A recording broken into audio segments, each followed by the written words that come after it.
Hi there, I'm your host Mark O'Connor and this is episode 3 of Video Vantage, your insider guide to video marketing. Last time out we spoke briefly about the role that SEO and social media algorithms play in digital media strategies. These terms get thrown around a lot in the world of marketing, but what exactly do they mean? How do they work and what impact do they have on video production? This episode is a bit more on the techie side, so to help me navigate it, I'm delighted to be joined by technology and web specialist Alexander McGill. Alex is the strategist and MD of Gorilla, a digital consultancy and design solutions business. Based in County Kildare, their clients include 8 Enterprise Park, the Institute of Sustainability Studies and Thor Candles. Prior to starting Gorilla, Alex worked in a number of Irish agencies such as Together Digital and Lucky Beard. Here he worked on projects for organisations such as the RSA and the ESB. Alex, thanks very much for coming on Video Vantage today. It's great to have you on the show. Can I begin by asking you, and it might seem like, a question that some people are afraid to ask because everyone knows what the term is, but maybe they don't. What exactly is SEO? So SEO stands for search engine optimization. There's quite a lot to it, but it's obviously a very important part of your website strategy. So obviously search engines are the likes of Google and Bing being your kind of key players in this part of the world.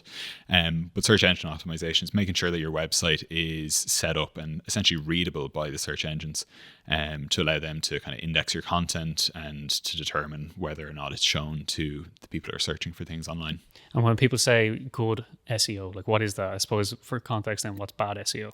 So there's a lot of kind of best practice that's out there, and the thing about SEO is that it is constantly evolving and it constantly changes, and it's also one of the kind of best kept secrets within the likes of Google and Microsoft. They don't want you to kind of know exactly how their algorithms work, and there's constant updates that are happening to their things. And when you say it's been updated, like from what? Like what would it be on, say, week 2 of a week, for example?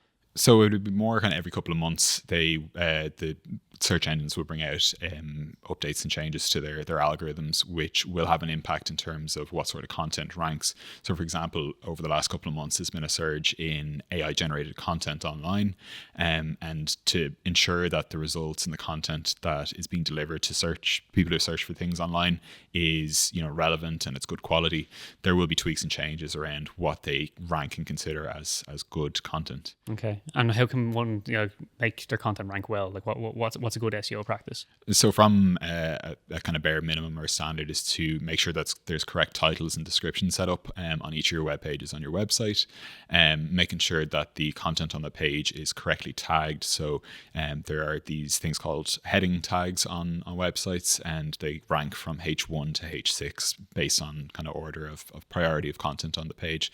So making sure that your headings aren't using H1 tags throughout the whole page, but that your content is kind of broken down in it.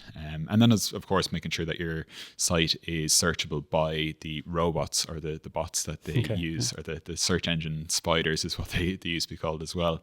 Making sure that your site's accessible and readable to those too. So captioning is very important, and we touched on captioning in the previous episode. One example given was having Instagram is now reading for longer captions or longer titles for content. Is there a danger of maybe saturating that with keywords for the sake of it, or is that something? Would that be good or bad practice? In terms of like keyword spam, I guess. Spam. Yeah, I mean, the quality of the content is important, whether it is on a social media platform or on a website. So again, just kind of hammering in a specific keyword, such as web design, into a page isn't really going to get you any sort of brownie points with search engines, but having some relevant content, and also thinking about long tail search queries, which means rather than just people searching specifically for web design, someone might be searching for web designers in South Dublin, or how do I get my website ranking well in search engines. So looking at those longer queries and kind of working your content towards those. And if the search engines can only read keywords, then how do they read imagery or videos or that type of material? So one of the challenges, and search engines are starting to get a little bit better at this through a thing called OCR, which is optical character recognition.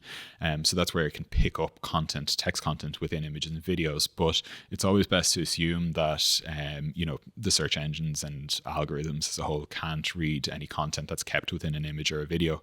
So using things like meta descriptions on either individual videos that are embedded onto a page, and using that content to basically get it readable by a machine. From the sounds of it, it's tricky enough to get videos and photos to be readable to a search engine. Is it worthwhile having? Like, what's the point of having that type of content then?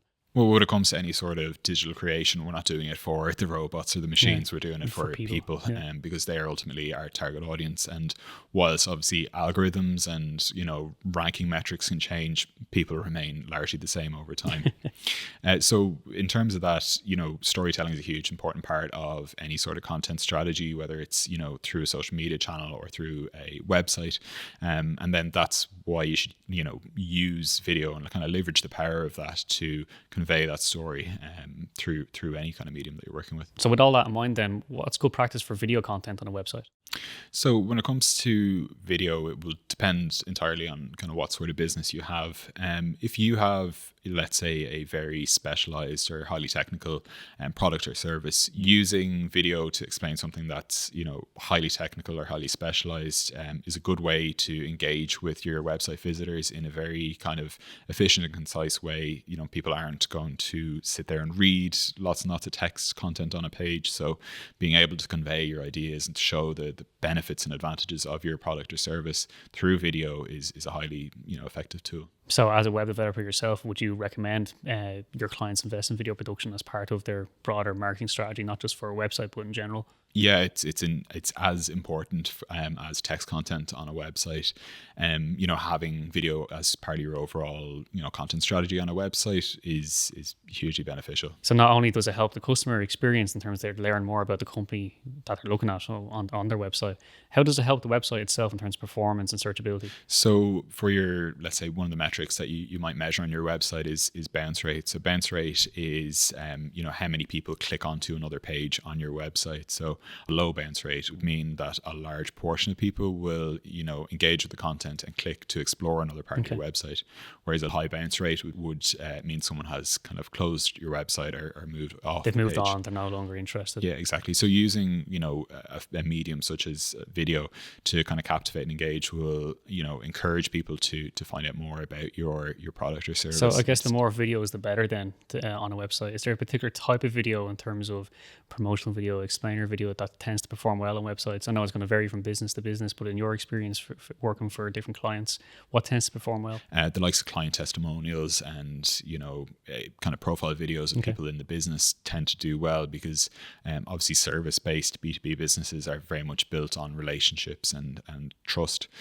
So if people are able to get a sense of kind of who you are and how you work and what your clients have to say about you, then that's obviously very beneficial for your brand. Another good piece of video content is educational or instructional content. So using video as a way to kind of record yourself, either giving kind of a lesson or going into a specific topic, can be a great use of video on a website. So kind of tutorial type information. Yeah, tutorial type information. If you have any specific classes or modules that you're delivering, to condense the information from either text-based documents or slides into an engaging video. And I guess down the line, then you could actually build up a library of educational content behind a paywall of sorts. People could become subscribers and access the lessons then as well. So it'd be a good passive form of income in that sense. After the investment of the initial video shoot itself, that could all live on a website that people could access and could be part of another product offering. Yeah, exactly. So thinking about how to, make better use of your own time rather than kind of repeating the same information over and over again to a live audience, it is good to invest in video and to kind of bring that content together into an educational library. Yeah, and even if you are hosting in-person lessons, for example, or whatever it may be, a workshop, having a pre-recorded video that you can send to the attendees after a fact with like a summary of the points just helps with that overall customer experience. Yeah, of course, the likes of webinars, having the recorded video saved afterwards can be beneficial for some people who can't join for whatever reason for the live session. As a way of generating leads, you can put a recording of that live session, behind a form that captures someone's name and email address, and they can go back and revisit that content. So, a live session or a live recorded session can, become 3 months worth of content. Yeah, and all the time you're building up your database in the meantime of fresh leads and repurposing that content to keep them hooked. Yeah, exactly. So in your experience then, video is obviously a significant part of what the final web package is. For clients interested in getting a new website and obviously having video material on it, generally speaking, what type of percentage would the video spend be for a web development project? Video would obviously make up kind of part of your overall content strategy for the website. Typically speaking, in terms of a web development project, content could take around kind of 30 to 35% of the budget for that project. So content should be one of the most important pillars of any sort of web development project, because people are coming on to your website to read your content, to find out more about your business, and if you're not providing that to them, then you're kind of missing a big trick when it comes to your site. So it's definitely worthwhile investment then, because then obviously you can use it on the website, you can use it on social media then as well. So any sort of engagement with a videographer can be done strategically so that you're getting a lot of material for your website, whether it's direct to camera shots, testimonials, B-roll footage, just to kind of use as a design asset on the page. Yeah, a lot of assets can be reused and repurposed for other forms of content down the line. So even though if it's part of a web development project, if you're smart about it and the video production company you hire assists with that, you could end up with a lot of content from a single day's shoot potentially that could be used across the board. Yeah, of course. And you're also keeping a level of consistency between, what material is on your social media platform and what's on your website, which is... And that ties into the brand establishment as well. Exactly. Where it's an even message across the board. Everything's consistent, which is very important as well. Nothing worse than having a video that's shoddy on one platform and great on the other. It doesn't line up. Yeah, of course. And would you consult with the video production company of a web project that you're working on for the technical aspect? What you need to work on your side. What should the client be aware of?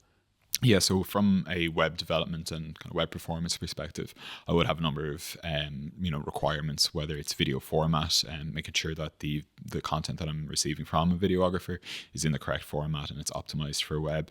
The other thing too is obviously video is a very kind of impressive medium to have in your website and can obviously be very slick and very high quality, but you do need to balance that with load times on your website itself. And how would you go about ensuring that, So if you have a video on your website, it's important to make sure that it's hosted in a location that's properly optimized for video. So something to keep in mind is, your typical web server isn't set up and configured to host video content. So it's important to host your videos on a platform such as Vimeo or YouTube and embed them into your website. So you can kind of piggyback on it then.